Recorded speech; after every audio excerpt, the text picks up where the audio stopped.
Selamat pagi anak-anakku yang terkasih. Selamat berjumpa kembali dalam pembelajaran fisika pokok bahasan vektor bersama saya Bapak Yoto. Anak-anakku yang Bapak cintai, semoga pagi ini kalian dalam kondisi sehat walafiat sehingga kalian bisa mengikuti pembelajaran dari rumah. Kita belum bisa bertatap muka secara langsung, namun Bapak harapkan suara Bapak bisa mewakili kehadiran Bapak di depan kalian semua. Anak-anakku yang Bapak cintai, tujuan pembelajaran yang kita harapkan pada pertemuan vektor part 1 ini yaitu melalui diskusi informasi menggunakan fasilitas Google Meet, Google Classroom, dan WhatsApp. Peserta didik dapat yang pertama membedakan besaran vektor dengan besaran skalar. Yang kedua, memberikan minimal 5 contoh besaran vektor dan besaran skalar. Yang ketiga, melukis resultan dan selisih 2 buah vektor atau lebih. Yang keempat, menuliskan persamaan resultan dan selisih 2 buah vektor yang mengapit sudut alfa. Inilah tujuan pembelajaran yang kita harapkan pada pertemuan kali ini. Tolong dipahami tujuan pembelajaran ini sehingga setelah kalian menyimak tayangan PPT melalui video PPT kali ini, kalian bisa mencapai apa yang diharapkan dari pembelajaran ini. Baiklah anak-anakku yang Bapak cintai, kita masuk vektor part 1 atau vektor bagian pertama yang terdiri dari 2 bahasan penting. Yang pertama adalah pengertian vektor dan skalar. Kemudian yang kedua berkaitan dengan penjumlahan dan pengurangan vektor. Inilah yang akan kita bahas pada vektor part 1 ini. Tolong konsentrasi, simak baik-baik, pahami, dan jika tidak paham, kalian ulang kembali. Dan jika masih tidak paham, bisa berkomunikasi langsung dengan Bapak, bisa melalui forum di Classroom maupun melalui media WhatsApp. Baiklah anak-anakku yang Bapak cintai, kita langsung masuk ke pembahasan pertama. Apa sebenarnya yang dimaksud dengan besaran vektor dan besaran skalar? Tolong perhatikan simulasi yang Bapak berikan kali ini. Ini ada sebuah mobil-mobilan atau mobil yang hidup atau dihidupkan, kemudian dia berpindah ke arah kiri. Nah, sejauh 10 meter. Maka dapat disimpulkan bahwa mobil berpindah 10 meter ke kiri. Di sini ada besaran yang namanya perpindahan. Oke, kita lanjutkan. Ini ada seekor kelelawar. Anda perhatikan ini. Kelelawar ini akan terbang condong ke kanan. Anda perhatikan? Nah, kemudian kita lihat sekarang berapa perpindahan dari kelelawar.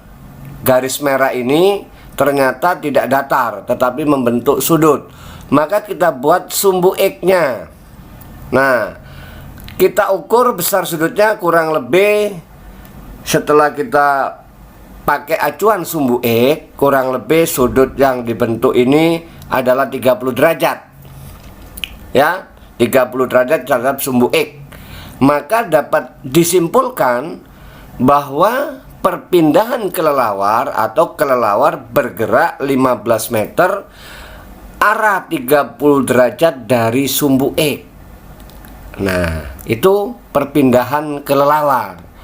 Maka sekarang bisa kita lihat dari 2 simulasi ini dapat kita simpulkan yang namanya vektor. Anda lihat itu, yang pertama, simulasi pertama 10 meter ke kiri, besarnya 10 meter, arahnya ke kiri. Kemudian yang kelelawar 15 meter, arah 30 derajat dari sumbu X. Artinya ada besar yaitu 15 meter dan ada arah 30 derajat. Maka kedua simulasi ini disebut dengan besaran vektor. Kalau begitu, yang dimaksud besaran vektor adalah besaran yang mempunyai nilai dan arah. Nah, sebaliknya, yang hanya mempunyai nilai dan tidak mempunyai arah, itulah yang disebut dengan skalar. Jadi, kesimpulannya, besaran vektor adalah besaran yang mempunyai nilai dan arah, sedangkan besaran skalar adalah besaran yang mempunyai nilai tetapi tidak mempunyai arah. Itulah kesimpulan dari pengertian vektor dan skalar. Bisa dipahami ya? Saya kira penjelasan Bapak cukup pelan, tidak terlalu cepat. Mudah-mudahan bisa dipahami. Oke, kita berikan contoh saja supaya kalian bisa memahami dengan baik ya. Kita akan tampilkan contoh-contoh besaran vektor. Nah, ini perpindahan. Itu punya nilai dan punya arah. Kecepatan punya nilai dan punya arah. Percepatan punya nilai dan punya arah. Gaya punya nilai dan punya arah.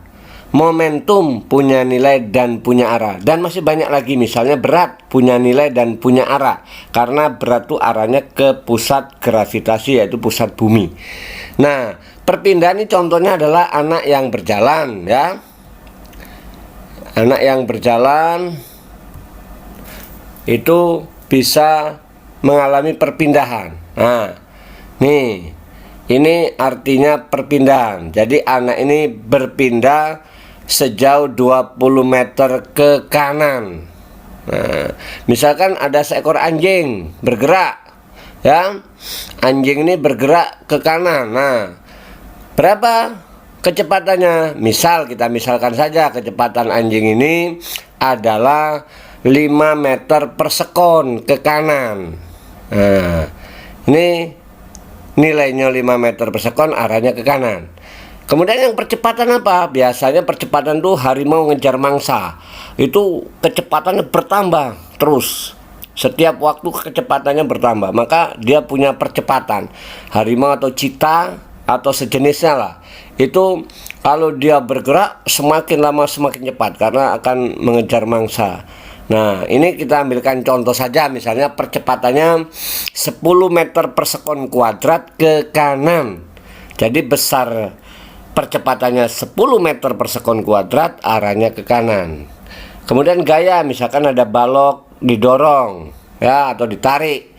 Nah, maka kita bisa menuliskan bahwa gaya yang diberikan itu adalah massa baloknya berapa dikali percepatan. Maka dirumuskan force itu mass dot acceleration, artinya massa dikali percepatan, satuannya Newton.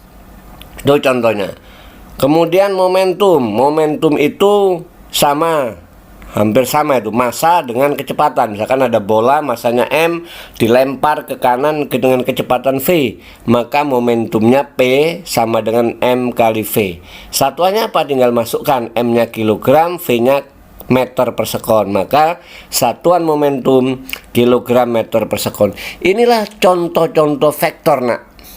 Ada nilai dan ada arah. Silakan nanti cari lagi contoh vektor yang lain. Ini sudah 5 Bapak berikan.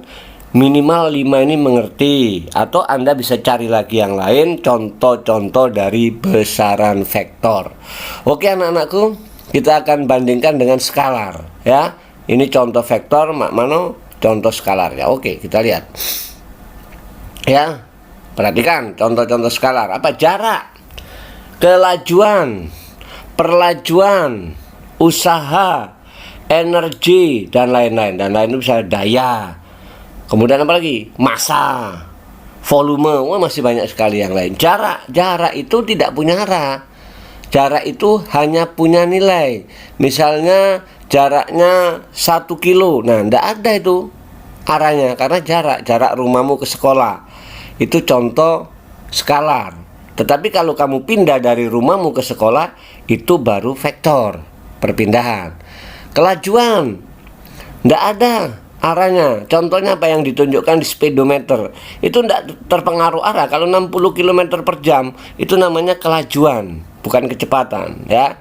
Nah, sama aja perlajuan. Perlajuan itu perubahan kelajuan per sekon, delta V per T, meter per sekon kuadrat. Usaha, ada gaya yang diberikan, ada jarak, maka usaha itu termasuk skalar.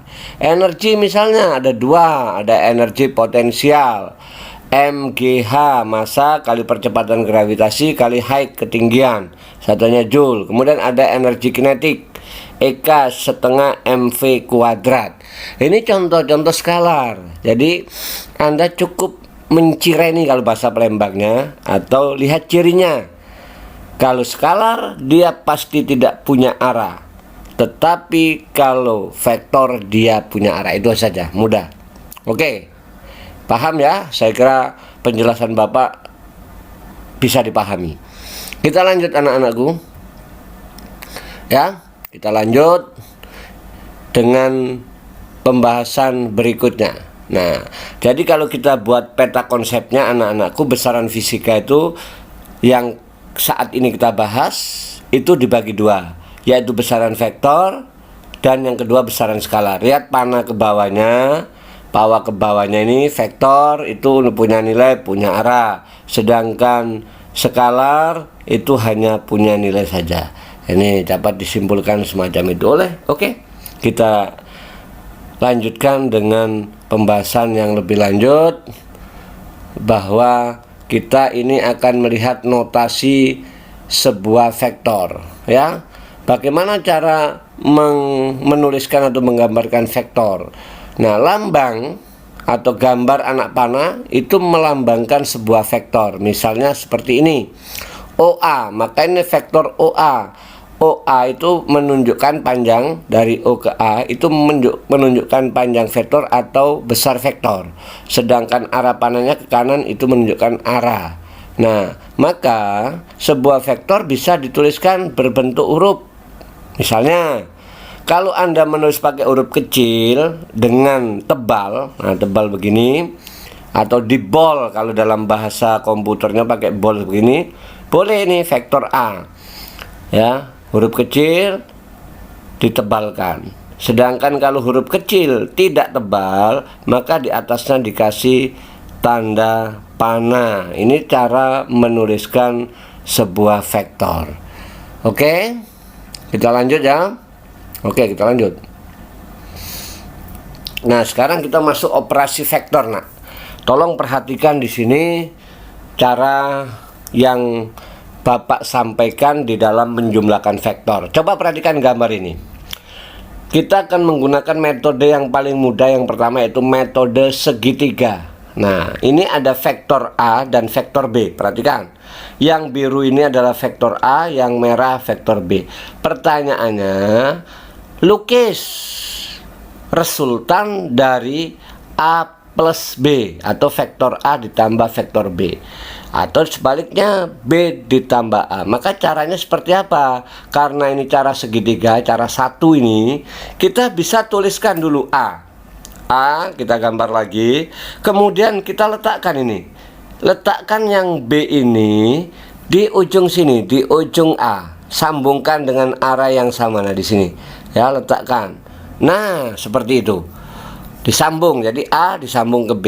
Setelah kalian sambungkan begini, kalian tinggal tarik garis dari titik tangkap vektor A sampai ke ujung B sini. Nah, maka itulah yang disebut dengan resultan C.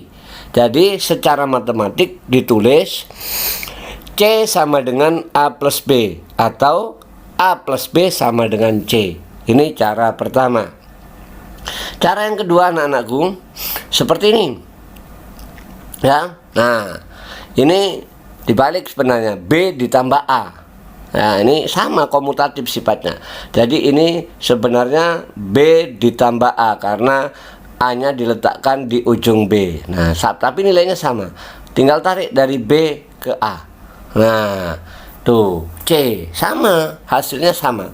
Jadi B plus A sama dengan C atau A plus B sama dengan C. Ini cara pertama. Mudah kan? Mudah sekali. Oke, kita lanjut dengan yang berikutnya. Ini metode jajar genjang. Nah, saya ganti vektornya. Kalau tadi vektor A dan B, sekarang vektor kecepatan V1 dan V2. Nah, pertanyaannya, lukis resultan dari V1 tambah V2. Bagaimana caranya? Karena yang diminta V1 plus V2, kalian gambar dulu V1. Atau kalau Anda balik juga boleh, V2 dulu, berarti V2 tambah V1. Itu yakinlah nilainya pasti sama, ya. Kita akan lihat. Nah, ini V1 karena yang diminta V1 plus V2. V1 kita gambar, lalu vektor V2 ini pindahkan di sini. Nah, di titik tangkap ini. Nah, pindahkan seperti ini. Nah, jadi titik tangkapnya sama. Nah, ini sama titik tangkapnya di sini. Nah, setelah itu vektor yang V2 ini pindahkan di ujung V1 dengan garis putus-putus. Nah, seperti ini. Nah, ya. Gantian sekarang, kalau tadi V2 kita gambar dengan garis putus-putus, sekarang V1-nya kita taruh di ujung V2 dengan garis putus-putus seperti ini. Nah, ketemu sudah kan? Putus-putus V1 ketemu dengan putus-putus V2 ini. Nah, lihat ini gambarnya nih, Nak. Lihat ini ketemu. Maka kalian tinggal tarik garis dari titik tangkap ini sampai ke ujung, ya. Tuh, dah. Ketemu. Inilah yang disebut dengan resultan. Jadi R sama dengan V1 plus V2. Mudah kan? Ini namanya cara jajar genjang. Nah, pertanyaannya, Pak, bagaimana cara menjumlahkan kalau vektornya lebih dari 2? Misalkan ada 3, ada 4, ada 5. Kalau ada 3, 4, 5, kalian jangan gunakan jajar genjang. Terlalu memakan waktu lama dan ribet. Maka ada cara yang ketiga, yaitu cara poligon. Poligon itu untuk vektor yang lebih dari 2. Ya, kita akan lihat. Ini metode poligon. Ini misalkan Bapak ambilkan contoh 3 vektor lah. Ada vektor A, vektor B, vektor C. Vektor A yang biru, vektor B yang merah, dan vektor C yang hijau. Nah, bagaimana cara menjumlahkan A plus B plus C? Sama dengan metode segitiga tadi. Kita tinggal sambung menyambungkan saja. Kita lihat begini. Nah, ini A kita gambar dulu. Kemudian B-nya yang merah ini letakkan di ujung A. Nah, sudah. Kemudian C ambil yang C letakkan di ujung B. Nah, setelah selesai semua, kalian tinggal tarik dari titik tangkap A sampai ke ujung yang C ini. Nah, jadi inilah yang disebut dengan resultan. Atau secara matematis ditulis R sama dengan A ditambah B ditambah C. Mudah. Pak, kalau lebih dari 4 sama, sambung terus. Misalkan ada D, D-nya taruh di ujung C. Ada E-nya taruh di ujung D, dan seterusnya. Itu. Nah, Bapak kasih ilustrasi yang lebih dari 3 vektor. Perhatikan ini, ilustrasi berikut ini ya. Oke, kita lihat ya, 5 vektor ini, Nak. Nah, ada A, ada B, ada C, ada D, dan E. Nah, lihat. Nah, yang gambar pertama, kolom pertama ini A plus B plus C plus D plus E. Itu yang hijau, itu resultannya. Terus gambar yang kedua, di kotak kedua itu D ditambah E tambah A tambah B tambah C. Sama hasilnya, hijau. Kemudian yang kotak ketiga C, yang kotak ini C tambah B tambah A ditambah D tambah E. Hasilnya sama, anak-anakku. Mau diputar seperti apapun, resultannya tetap yang hijau, panjang dan besarnya sama. Lihat nih kotak pertama ini. Nah, ini hijaunya. Ini, dan ini. Nah, sama. persis. Mudah kan? Tinggal sambung menyambung. Inilah penjumlahan vektor secara poligon. Nah, kalau belum jelas nanti gambar ini, video ini kamu ulang-ulang lagi. Oke anak-anakku, melukis sudah selesai dan bisa dipahami, maka tujuan ketiga sudah selesai kita. Kita akan masuk ke tujuan keempat tentang persamaan resultan dua buah vektor yang mengapit sudut alfa. Ini mulai masuk hitungan, tolong dipahami dengan baik ya. Nah, tapi sebelum ke sana, Bapak akan jelaskan sedikit saja tambahan pengurangan vektor. Intinya sama sih dengan penjumlahan vektor tadi. Pengurangan vektor sebenarnya menjumlahkan vektor dengan vektor negatif atau vektor kebalikannya. Contohnya, nah ini A, kemudian B. Nah, kalau diminta tolong lukis A min B. Nah, A min B, keywordnya atau kuncinya. Nah, kuncinya ini bahasa Palembangnya kuncinya, bahasa Indonesianya kuncinya. Kalau B ke atas, min B berarti ke bawah. Nah, itu kuncinya. Kalau A ke kanan, min A berarti ke kiri. Nah, itu kunci dalam menyelesaikan penjumlahan. Lihat ini ya, lukis A min B. Maka kita tinggal lihat dulu B kemana? Ke atas. Berarti kalau min B, lihat ini ke bawah. Karena kita akan menjumlahkan, maka A ditambah negatif B. Nah, sama dengan metode penjumlahan tadi. Gambar A dulu ya, gambar A dulu. A berarti min B. Nah, min B, nah perhatikan ini, tolong yang masih tidak konsentrasi, pasang konsentrasinya ya. Lihat ini. Nah, ini min B nih. Min B ini kita pindahkan di ujung A. Nah, seperti ini. Nah, berarti hasil akhirnya apa? Tinggal tarik garis dari titik tangkap ke ujung sini. Nah, ini. Nah, itulah disebut dengan resultan. Jadi R sama dengan A ditambah B.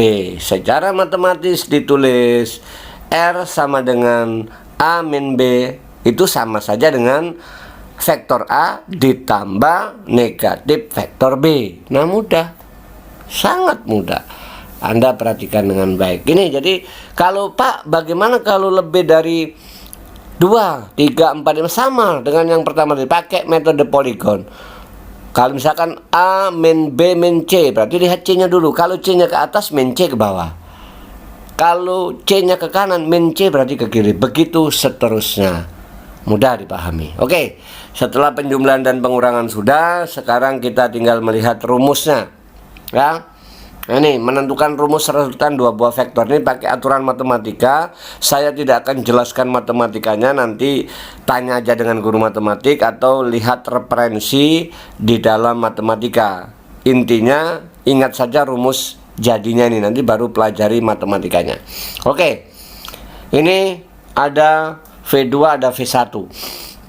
Kita akan lihat V2 tambah V1. Kita gambar dulu, atau V1 tambah V2. Pindahkan dulu seperti cara jajar genjang tadi. V1 mendatar, V2 ke atas condong. Temukan titik tangkapnya.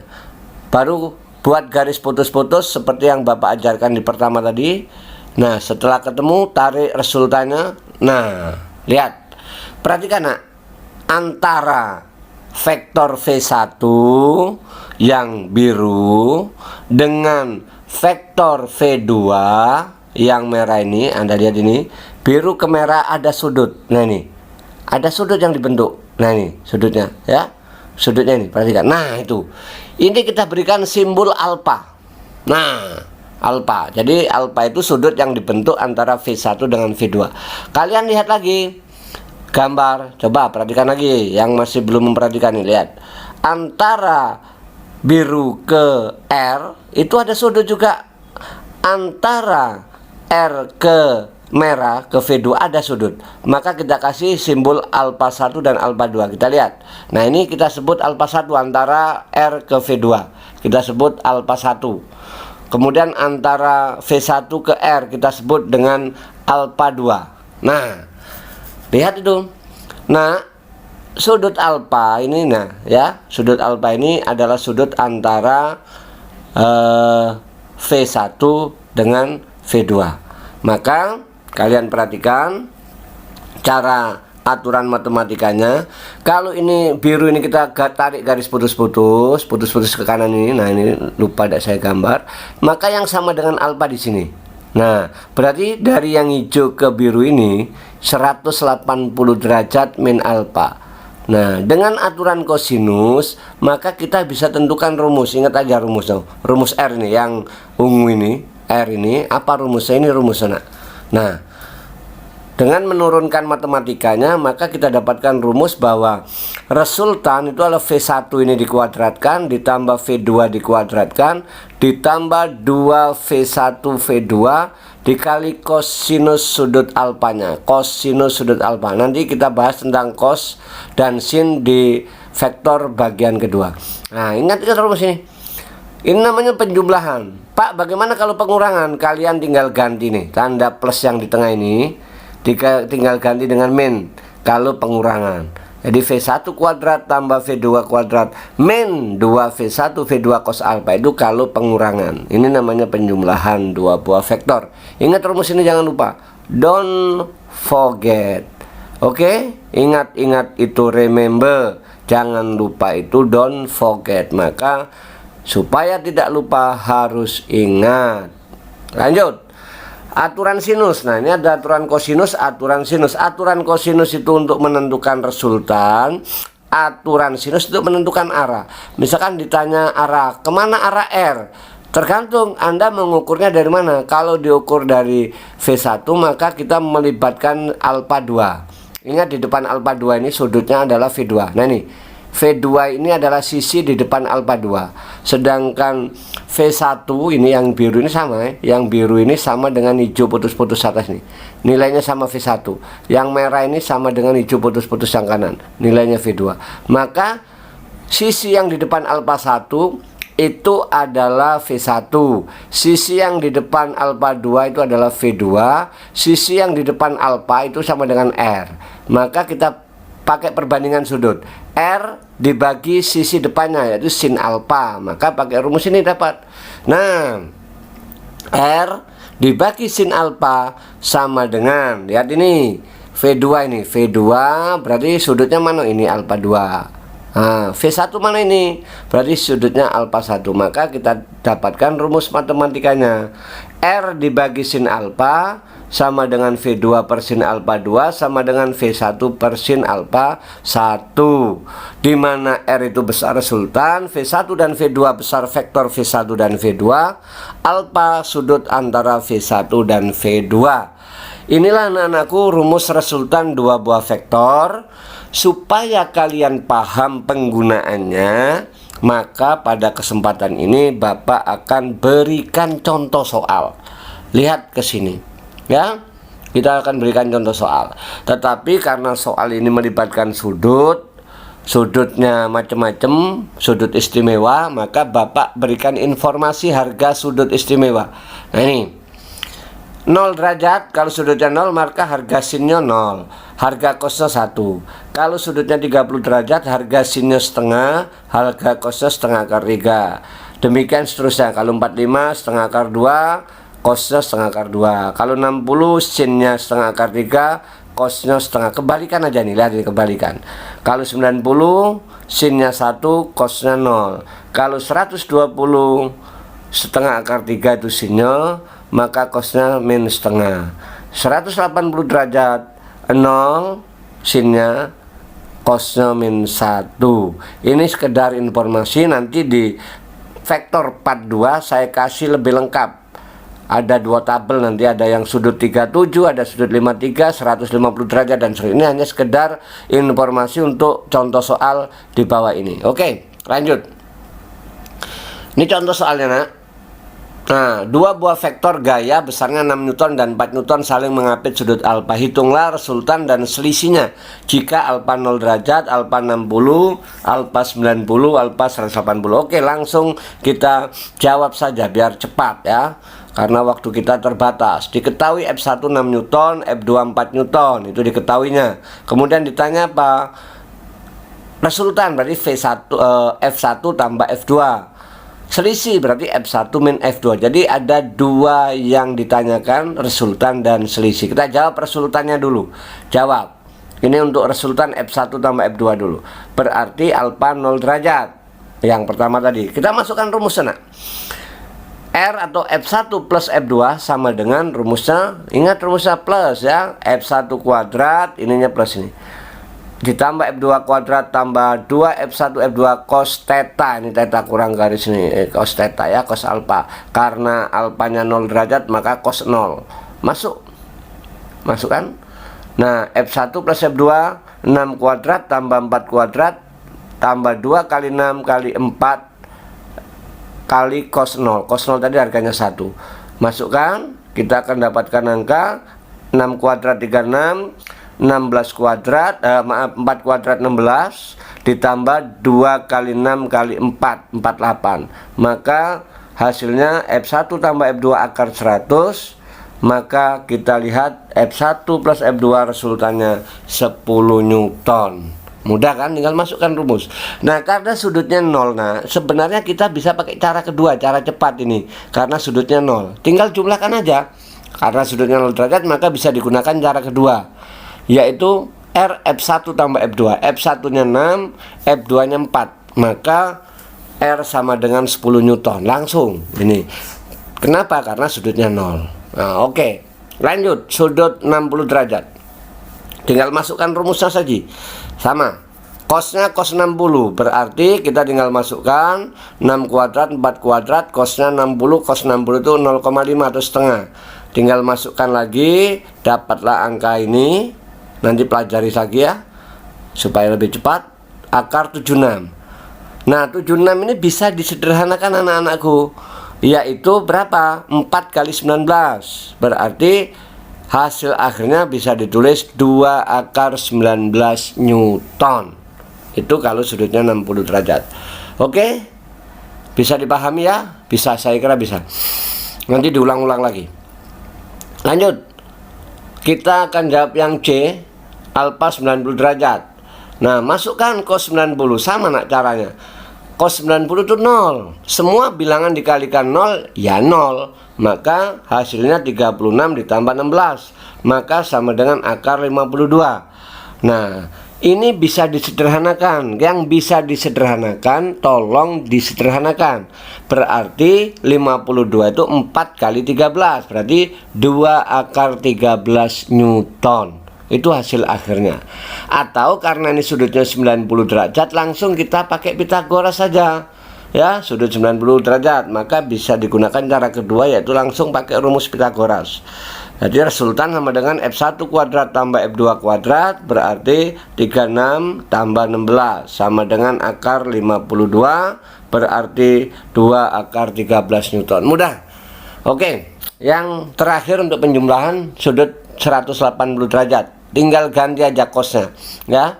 Cosnya 180. Ingat cos 180 tadi adalah min 1.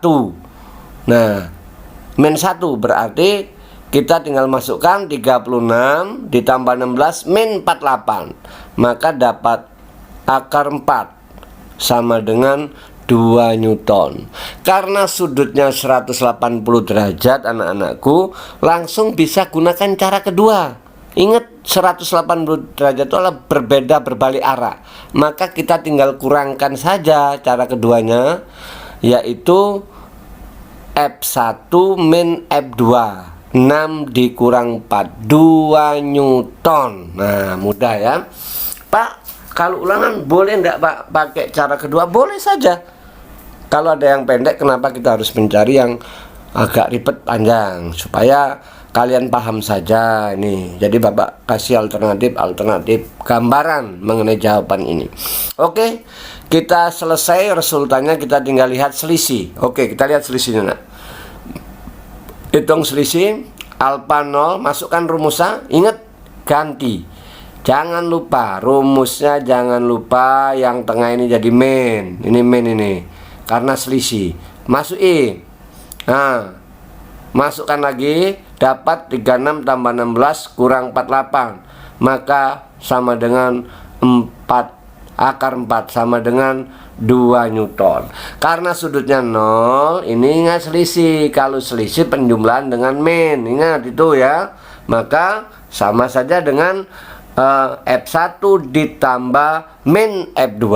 Berarti R1 F1 6 Newton ditambah min 4 sama dengan 2 Newton. Itu cara kedua. Oke, lanjut. Sama 60 derajat tinggal masuk I. Tanda minnya dapat, tinggal ngitung cos 60 setengah. Tadi sudah kita hitung di depan 36 tambah 16, tinggal kurangi 24. Maka dapat akar 28. Jawaban ini masih bisa disederhanakan. 4 kali 7 akar 42, berarti 2 akar 7 Newton. Oke, mudah nak ya. Lanjut nak. Ya, lanjut. Oke, 90 derajat. Nih, ingat. Nah, masuk aja. Sama Pitagoras juga. Nah, akar 52. Oke, sederhanakan lagi. 2 akar 13. Nih, ada di kuadran 1 ini ya. Maaf, ini kuadran 4 ini ya. Harusnya kuadran 4, kuadran 1 yang plus tadi. Ini kuadran 4, salah. Ini harusnya berada di kuadran 4. Nih, sama cara kedua. Intinya sama. Anda lihat. Nah, ada di kuadran 4. Maaf, kalau resultan plus tadi itu ada di kuadran 1. Ini karena min berarti ada di kuadran keempat. Nah, ini salah, ini letaknya di resultan yang 90 tadi yang di depan ini. Salah taruh Bapak ini. Jadi ini kuadran keempat. Oke? Bisa dipahami ya? Lanjut nak. Alfa 180 derajat, sama caranya, tinggal masukkan angkanya dapat, min kali min plus, maka akar 100. Jadi kembalikan semua ini nak. Dapatlah 10 Newton. Nah ingat, cara keduanya juga sama. Tinggal rubah tanda min. Berarti min kali min plus. Jadi 6 tambah 4, 10 Newton. Selesai sudah. Selisih dan resultan sudah Bapak berikan pembahasannya. Ini biasanya juga keluar di ulangan harian. Sudutnya saja saya ganti, bisa jadi nanti 37, 53 yang mudah, tidak terlalu sulit. Atau sudut-sudut seperti ini juga bisa jadi Bapak keluarkan. Oleh karena itu, tolong dipahami, disimak. Bila bingung, diulang lagi videonya. Kalau masih bingung, cari soal-soal di tempat lain, melalui internet, melalui buku cetak, dan seterusnya. Nah, supaya kalian lancar dalam mengerjakan soal ini, tolong Bapak berpesan ini latihan soal. Supaya kalian lancar, silakan latihan soal yang ada di bahan ajar vektor, yaitu soal nomor 1, soal nomor 2, soal nomor 5, soal nomor 6, dan soal nomor 7. Silakan dicoba, dikerjakan. Kalau masih bingung, silakan komunikasi dengan Bapak. Pak, bagaimana nanti kalau saya mengerjakannya setelah pembahasan vektor selesai? Bagus, karena memang ini ada kaitannya dengan bahasan kedua. Mungkin soal nomor 1, nomor 2 dulu aja lah. 1, 2 dikerjakan dulu. Nanti 5, 6, 7 dan sisanya atau semuanya dikerjakan setelah selesai semua vektor ya. Ini hanya sekedar mengingatkan saja Bapak. Tetapi kalau kalian habis pembahasan ini kalian mencoba nomor 1, nomor 2, silakan. Nah, untuk nomor 5, 6, 7 dan seterusnya di bahan ajar itu setelah selesai vektor part 2 baru dikerjakan boleh, karena memang ada soal-soal yang menunggu selesai vektor part 2 baru bisa dikerjakan. Inilah pertemuan kita untuk vektor part 1. Semoga yang Bapak sampaikan pada kesempatan ini kalian bisa memahami dengan baik. Bapak ucapkan terima kasih atas perhatian kalian selama mengikuti pembelajaran dari rumah ini. Siese matur nuwun, thank you for your attention. Sekian, terima kasih.